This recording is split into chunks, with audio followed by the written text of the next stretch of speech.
All right, so today we are going to paint a abstract mountainscape on an 8x10 canvas. So I've got light pink, dark pink. We've got a teal, which is called bright aqua green. This is a favorite. Green. We've got a spring green. Yellow. And we got a light blue violet. And then I also have this little green. Not sure what to use this for, but I think I'll include this too. All right, so I have all the colors out on my palette. I'm gonna start with the sky. Let's do a sky that's got big, bold stripes in it. We want it to look like a lot of activity and wind today. So to start the sky, I usually want to first outline the mountains because I want to know how far to bring the sky onto the canvas. So it's pretty easy if you use white because you're not going to mess up. You can always just blend it right back in.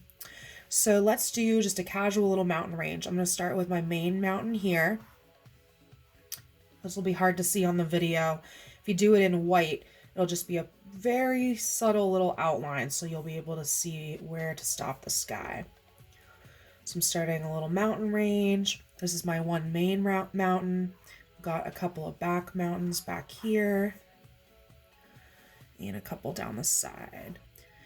I'm from the Pacific Northwest where we have the Cascade Mountain Range, so it's pretty rare to see a mountain just all by itself. Usually the mountains come in big ranges with lots and lots of little hills and valleys.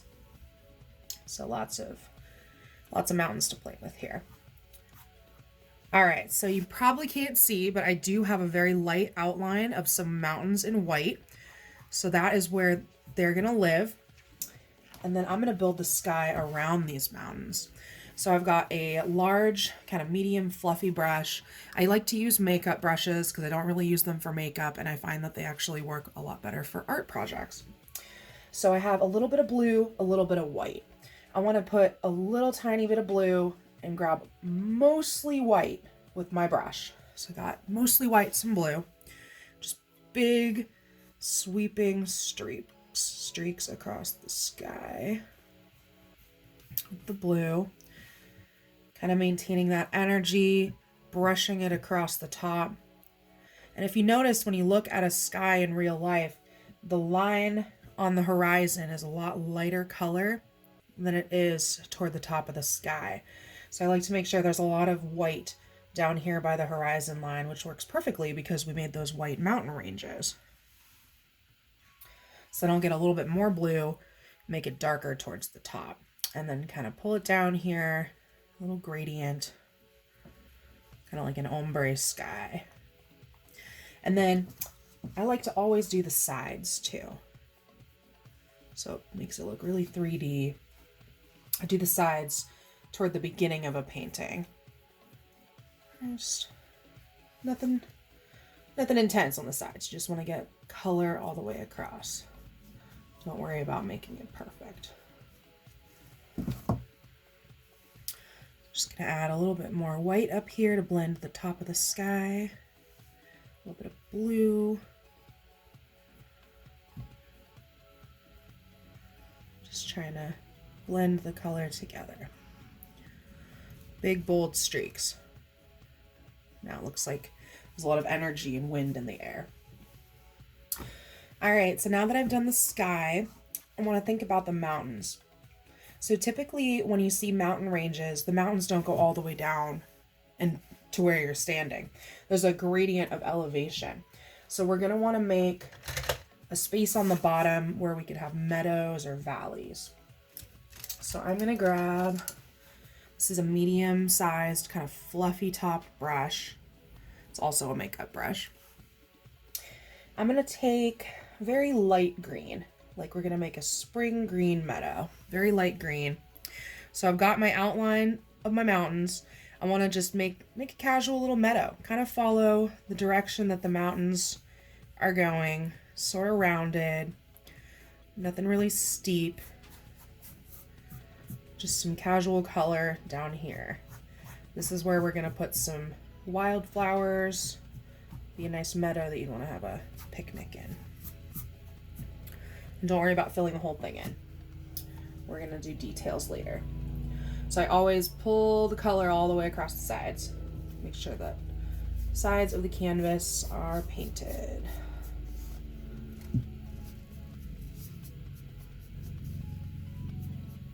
Perfect. Now we've got the beginning of our meadow. So now that we have the sky and the meadow here, I'm going to start working on the mountains. So I have the same brush that I did the outline of the mountains in with the white. I'm going to grab a little more white and then a little bit of teal. Let's go with teal, kind of an aqua color.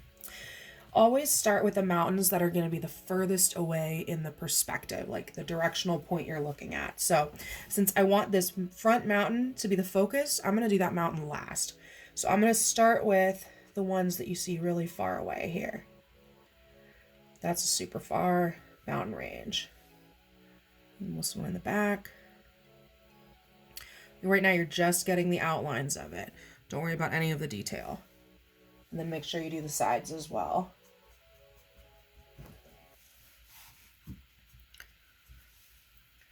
So that's the farthest back mountains, and I've also got a couple more in here. And just only go to the edge of your white outlines. All different shapes and sizes. Some of them are super pointy, some of them are rounder. Let's add some direction. So now I've got outlines. So now I'm going to go ahead and work on this main mountain. Just outline it. All the way down. All the way down to the meadow. On both sides. Down to the meadow. Beautiful. We can kind of see where this is gonna go. So now I want to add a couple more layers of mountains here. It doesn't just have, one main mountain. We've got hills. You can just go ahead and add a hill. We've got, valleys. Just add some differing directions. It's really just increasing the layers and the perspective that you see. So I'm just adding a couple of marks down here. I'm going to add another hill here. And I like to do different colors when I do this. And so you can see that they're different hills. It's not all the same, just like in nature.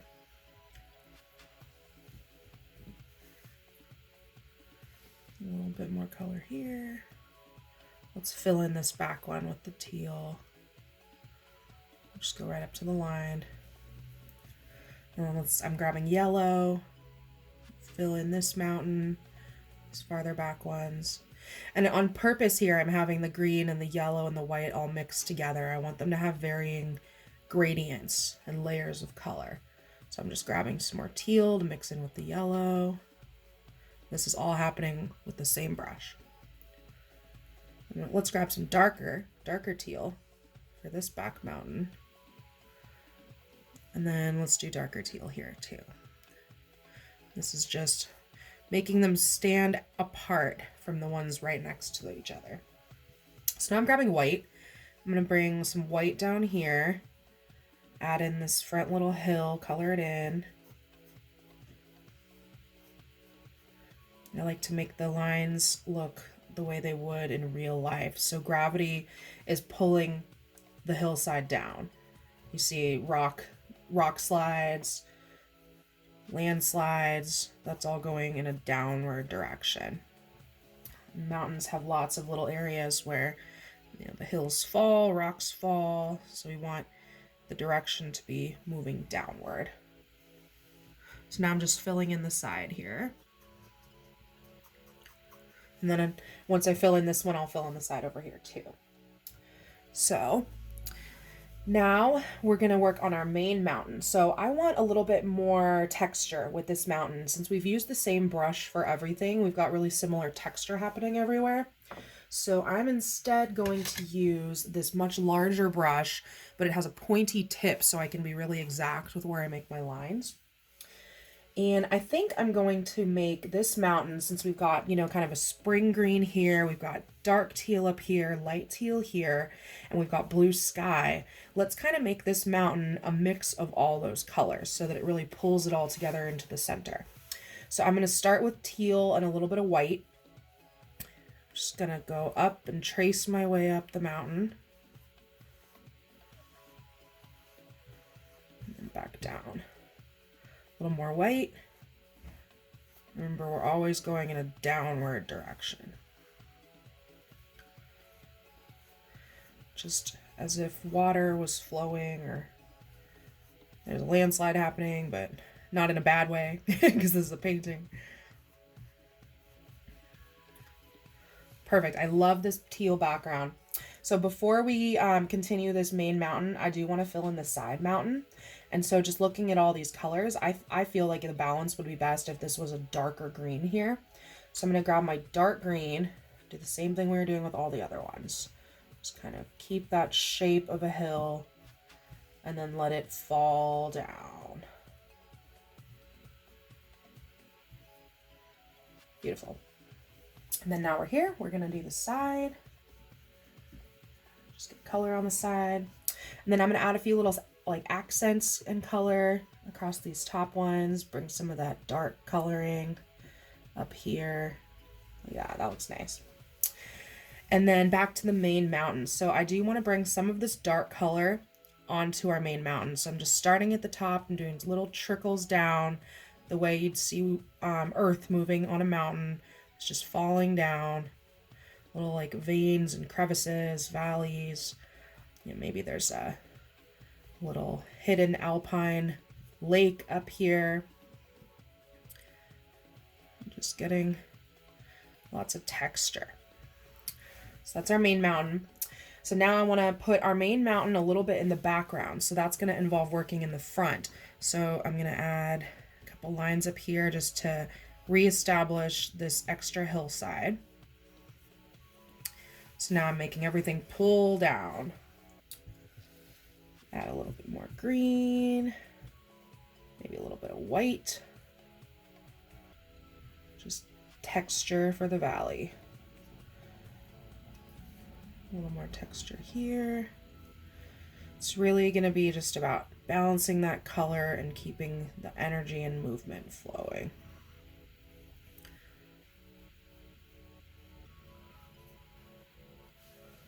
Let's go back to yellow. We haven't used yellow in a bit. Let's put some more yellow up here. Let's put yellow here on this lower mountain. And so now I'm noticing that my brush is getting the colors really mixed together. So that's going to be difficult if I want to have a lot of distinct color. So at this point, I'm going to put this one aside and I'm going to get a new brush that is a really similar tip. So we're just starting over to keep the color from being muddy. So now I want to add a couple of accents that are going to just make it pop. So I've got some light pink, like a ballet pink. Let's add some pink outlines to these mountains. So we're going to do the same thing we did before with kind of the veins of the mountains. Just add in little pink textures. And as you can see, the pink is mixing a little bit with the green. It's creating some really interesting new colors. So that's what's really fun about working with it when it's still wet, is that you got to be a little bit careful not to spread the color around, but you can get some new colors that you couldn't otherwise get when you mix here right onto the page. So that is a good amount of pink. Let's just add a few pink accents to some of the mountains, but not too many. So just a few accents. If we do too many, it's gonna stop the main mountain from really popping compared to the other ones. And then since we have some pink here, let's bring pink right here. Let's do like wildflowers. Let's just see what happens. Let's put some wildflowers here. Just little dots on the landscape. Maybe some lines. So now I'm gonna grab a slightly darker pink than the ballet pink. This is more of a magenta. I think it's called medium magenta. So now I'm adding some more detailing to the front hills here.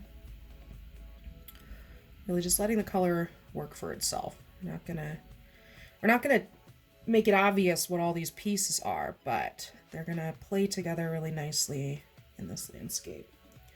So adding a couple more little wildflowers to our meadow. I want to add a little bit of dark pink up here, but not as much as the light pink.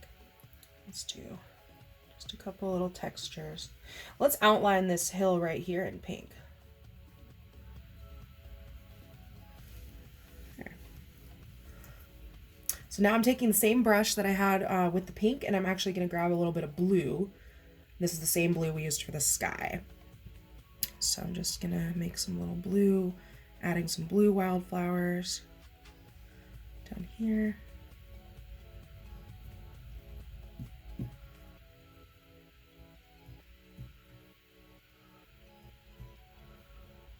Just different shapes. See, whatever comes out of your brush, whatever gets created. So I'm just going to pull some more blue. Might put some blue accents on this back hill here. Like that. So now I want to use more white. So I'm actually going to take the same brush I was using with the blue, just dip it into the white, and then make a little bit of detailing on some of these darker spots here. Just adding the white right on top of some of the colors. Gives it kind of a multiple layered effect. Kind of changes some of the colors a little bit. So just white on top. So this is the point in a painting when I always want to take a step back. So I want to look at it from, because when you're looking as you're drawing it, it's really micro. You're looking at every little step, every little mountain as you're painting it. So when I'm painting this mountain right here, you know, I'm not able to see the mountain over here because I'm focused. So I like to just kind of step back from the painting, really look at it and be like, wow, is this balanced? Does it need more color? Where would I want, like, where do my eyes immediately go? And is that where I want them to go? So I'm noticing here, when I take a step back, there's a lot of space in this area that's kind of unused. And since I already have a lot of, you know, wildflowers, I've got pink, this is somewhere where I would introduce a new color, something that we haven't used yet. So I'm thinking I want to create a new color. So I'm going to take the light ballet pink and the yellow, mix those two together, and we're going to get an orange with a new brush. Mixing pink and the yellow. I'm putting a little bit of white in there. And then we'll get kind of a light, nice, creamy orange color. This is the color it created. All right, so now I'm going to do something with this empty area here. I want it to have kind of a different direction and feel as some of the other ones. So I think that these should be, you know, almost flower-like. So I'm just going to make a couple little marks. A little back and forth. We just want them to be dancing with each other almost. Just wherever makes sense. All we're doing here is we're adding visual interest. And I'm going to add a little bit of the yellow on top. Just a little bit of difference. Maybe I'll mix in a tiny bit of that darker pink as well. A little bit more white. Let's see. Oh, I like that. Yeah, that created kind of like a, yeah, it's like a cherry orange almost. So just doing the same thing. Lots of texture here.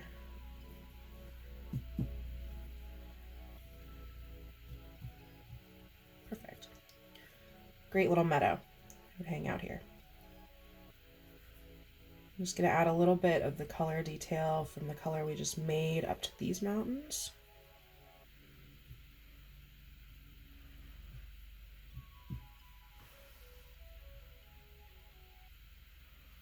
Perfect. Just adding some definition up to the top. Wonderful. So now I feel like it's time for us to do my favorite part, which is the gold layer. So I've got some of this gold paint. I'm gonna just get a little bit of it. Brand new brush for this, kind of medium size with a tip. I grab this gold, and I really want those to look like flowers that we just did with that orange. So let's do little dots on top of the orange. Just little flower dots. It's like a meadow in bloom. You can call it like a super bloom. I'm kind of predicting a super bloom this year in the world because we've had a really late spring with a lot of wetness and then warmth during the days, and I think it's just going to be perfect flower growing weather. Hopefully it'll be less of a fire season as well. I know we've been getting fire season a lot here in Washington. It's been terrible. So I'm just doing all those little dots for flowers. And then I'm also going to put this gold up here on this main mountain. I'm just going to put little gold squigglies going down the mountain. Almost like it's, melting ice. Just adding some new texture. All the way down. Always focus on the top here because that's where all the ice will be coming from. This is where it's the coldest. And then it'll always melt downward.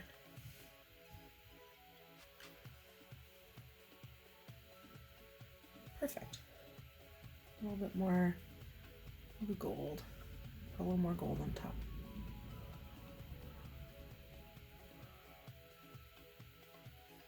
And remember, you cannot mess up here. Everything is going to be perfect. And then if you ever feel like you make a mistake, the paint is still wet, so just go ahead and work it back in, paint over it, do what you need to do. And I'm adding a couple more little gold accents here on what I think is this tree, kind of a tree branch. Perfect.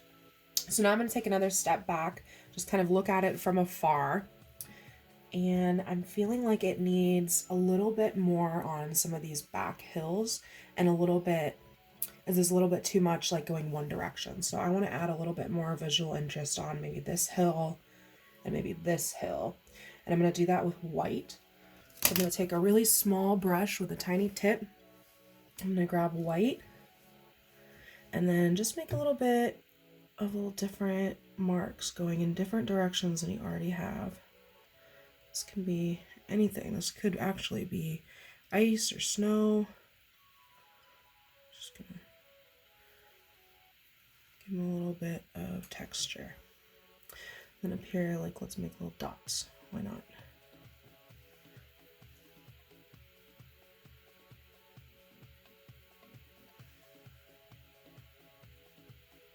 Perfect.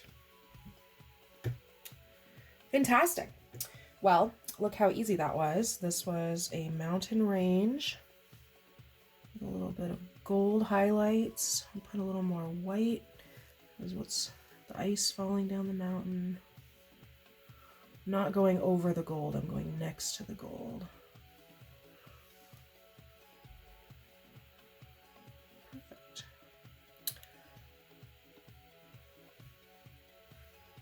All right. All right, so we just made a really colorful mountain range. Tell me how yours looks, and if you have, maybe an ocean or a lake here, maybe you have a river. Tell me about the mountain ranges that you grew up near, or if you grew up near any at all, and if those maybe influenced how you painted this. And then remember to like, comment, subscribe, follow me on Instagram, check out my website, and let's paint together again soon.